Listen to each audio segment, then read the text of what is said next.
Isang mobile healthcare service ang pumupunta sa iba't ibang parte ng Pilipinas upang makapagbigay ng libreng medical assistance sa lahat ng pamilyang Pilipino.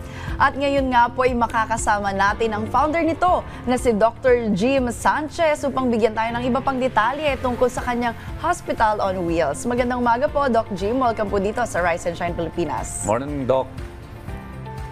Good morning, Rise and Shine Pilipinas. Opo, Meiji and Audrey po ito. Morning po. So, Doc Good Jim, morning.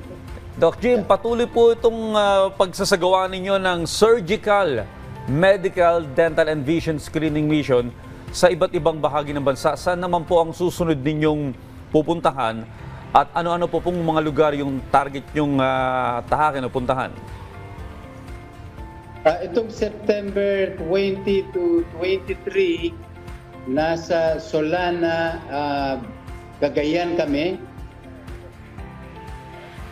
Solana, Cagayan. Okay. Saan pa po? At itong November 10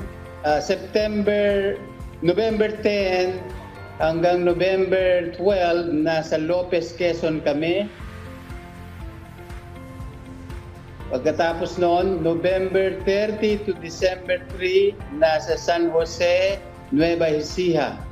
Oo, ang dami talagang schedule. Doc, curious lang ako, no? Kailan po nag-umpisa itong Hospital on Wheels ninyo? At paano po ba kayo nag-umpisa dito? Nagsimula ito ng 2007. At simula noon, nakagawa na kami ng 412 missions. At ang main component nitong Hospital on Wheels ay yung kanyang surgical component.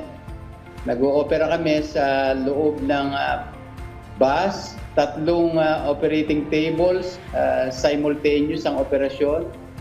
At sa baba naman, nag-oopera kami yung nagse-set up kami ng mga tables, mga 10 simultaneous surgeries.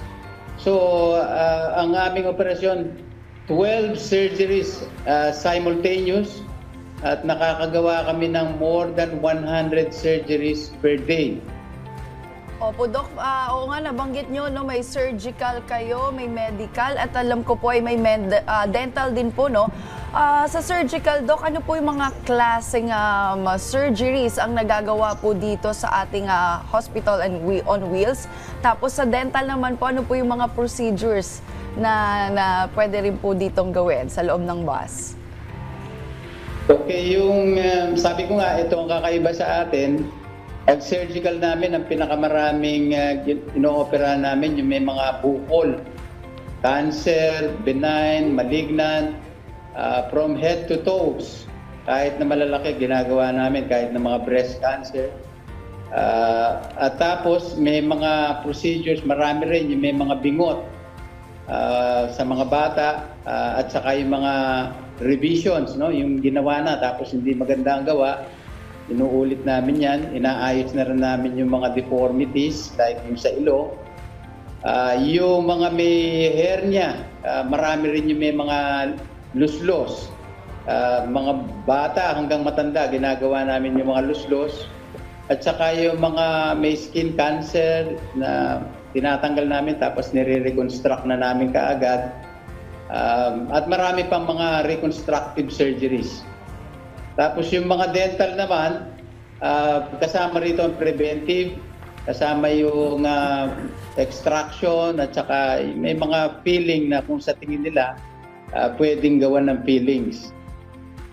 Okay, Doc, ito po bang medical mission ninyo sa Hospital on Wheels ay libre po ba? Tama po ba? Paano po ito nagiging posible na libre itong mga serbisyo ninyo? Dahil siyempre, kailangan din po ng panggastos dito. Yes, sa mga pasyente, libre po yan. No?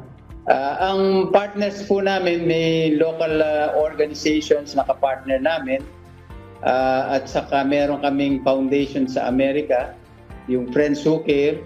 So, nagtutulong yung dalawa, yung local partners like, for example, mga civic or religious organizations, at saka yung local government, tumutulong para magawa yung mga missions. So, kombinasyon ito. at saka may mga individual na mga philanthropist.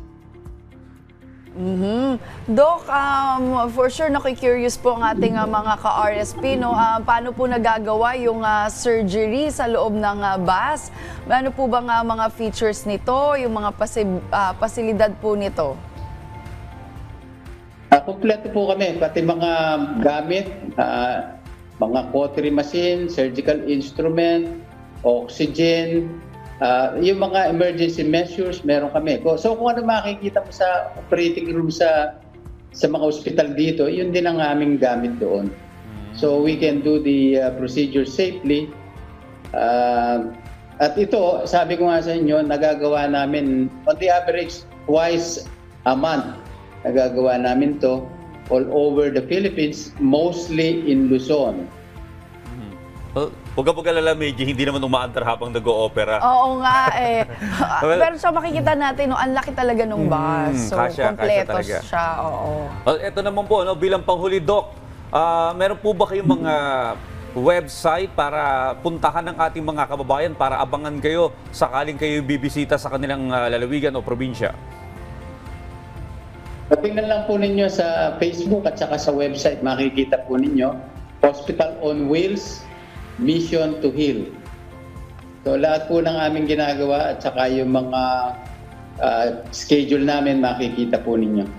Hospital on Wheels, Mission to Heal. Yan. Yan, Doc. Maraming salamat po ha sa pagbabahagi po ng inyong advokasya. Napakabuti po ng inyong puso at para po maglingkod sa ating mga kababayan. Once again, maraming salamat po, Doc Jim, and stay safe. Maraming salamat, Doc. Maraming salamat sa Rise and Shine, Pilipinas.